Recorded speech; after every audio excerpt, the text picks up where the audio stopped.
The scene which you are about to see is an account of the impact an extremely unsettling and effective horror movie can have on the entire world. In 1974, a film was released that terrorized audiences, created worldwide controversy, and was even able to fool both viewers and non-viewers into thinking the entire movie was a true story. Even to this very day. The Texas Chainsaw Massacre.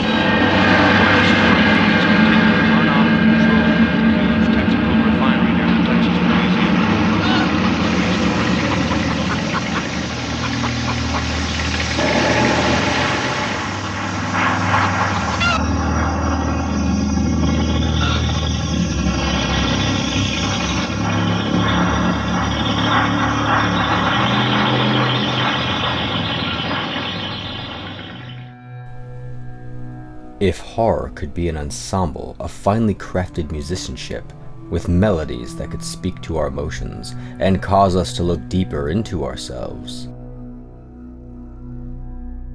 then the Texas Chainsaw Massacre was a pair of clenched fists angrily slamming themselves down on piano keys.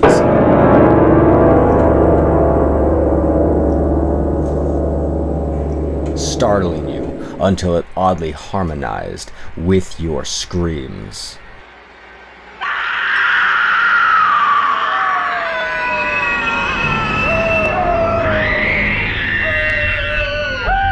This film was ahead of the game in countless ways. A film that paved the way for horror movies, independent movies, exploitation movies, as well as even social commentary movies. The film was a powerhouse of traumatic terror, hard not to turn away, and even harder to forget. Even if you couldn't watch the screen, the sounds of the film would follow you into your nightmares all the same.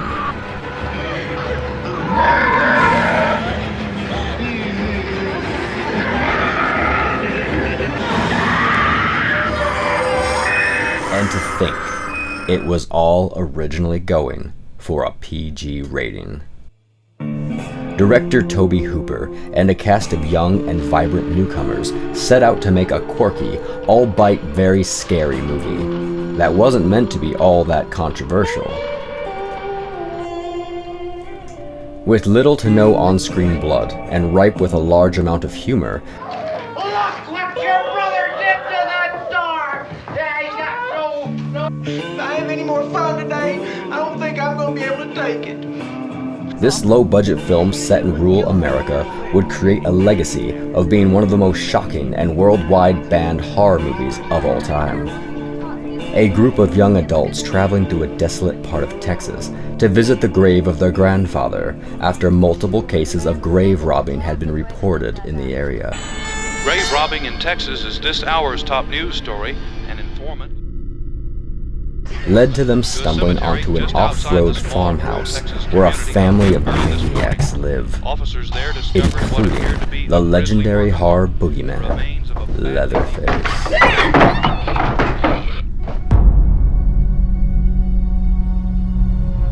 Played by Gunnar Hansen, in a role that was inspired by real-life serial killer Ed Gein. Leatherface is the epitome of all things that cause you to never want to venture outside of your own home. Wielding both a sledgehammer and a chainsaw, he will seemingly charge you on sight, relentlessly stalk you down, and then seem to decide what he will do with you once he inevitably catches you. A perfect symbol of insanity in an already maniacal film.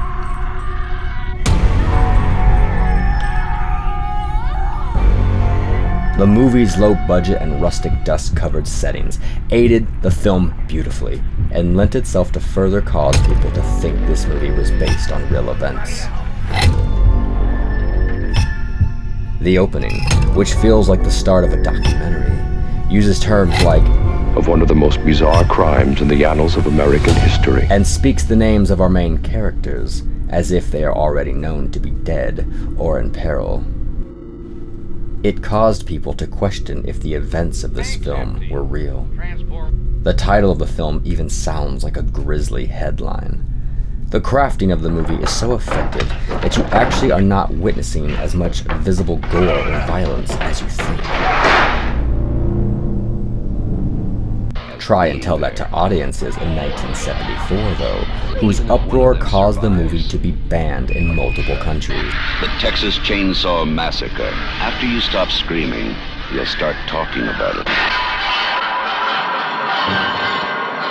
And sparked topics about the film's brutality, its viewpoints on women, animal rights, and even life in contemporary America. Those things is dangerous. Whatever you choose to get out of the film, one thing is for certain. It's scary as hell.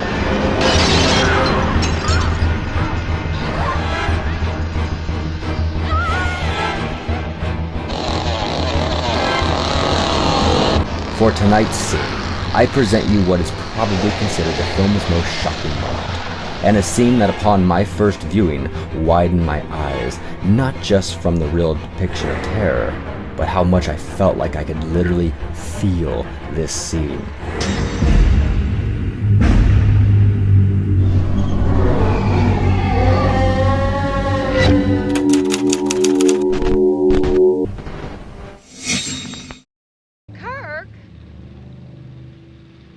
The character of Pam, who is probably the most unfortunate in this film, approaches the worn and withered house where her boyfriend Kirk has already disappeared inside.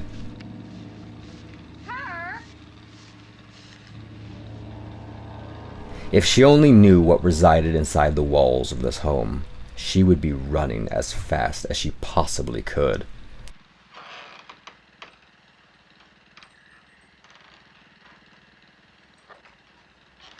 The house has such a bewildering presence of evil. It looks as if it is sweltering hot and would carry a nauseating aroma. Kirk?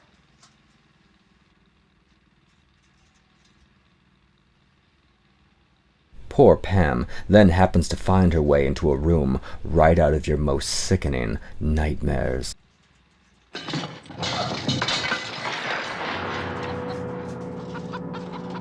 Adorned with human bones, both in disarray as well as seemingly on display. The sound of encaged chickens cry out. Sweat can be seen glistening across Pam's confused and frightened face. She seems to be at a loss of any logical conclusion as the tension rises.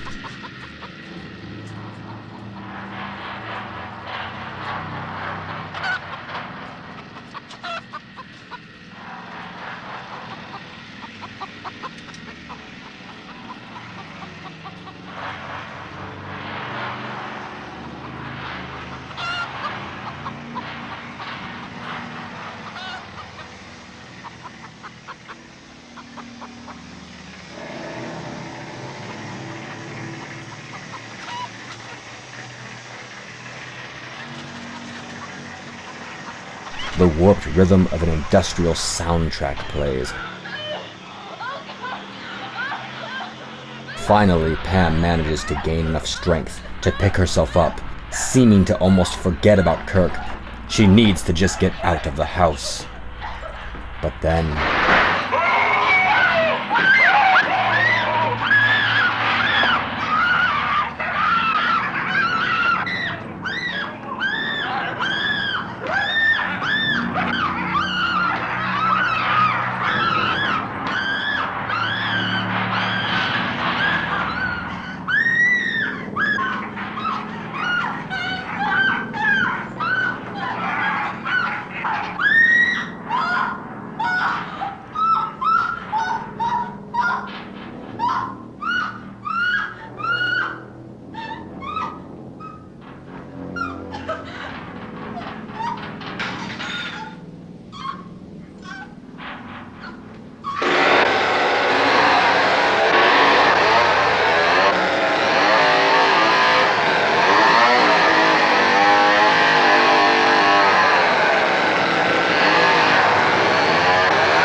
A nightmare made reality.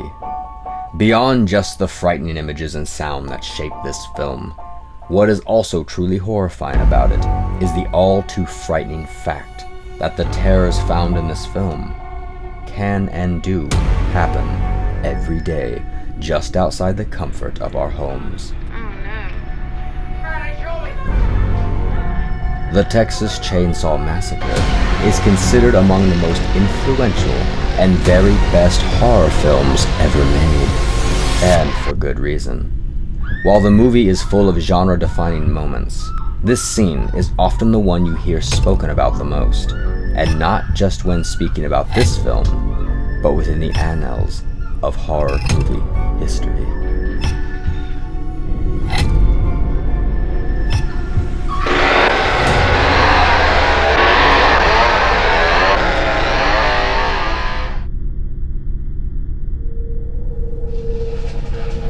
The Texas Chainsaw Massacre came out at a perfect time in my life to influence me.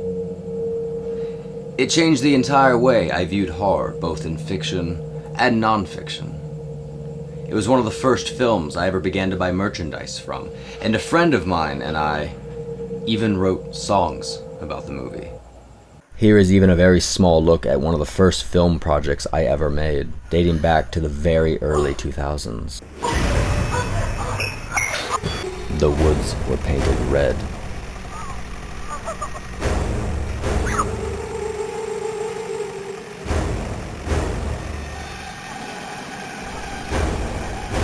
Though this film was original, it wore its influence of the Texas Chainsaw Massacre on its torn and bloody sleeve.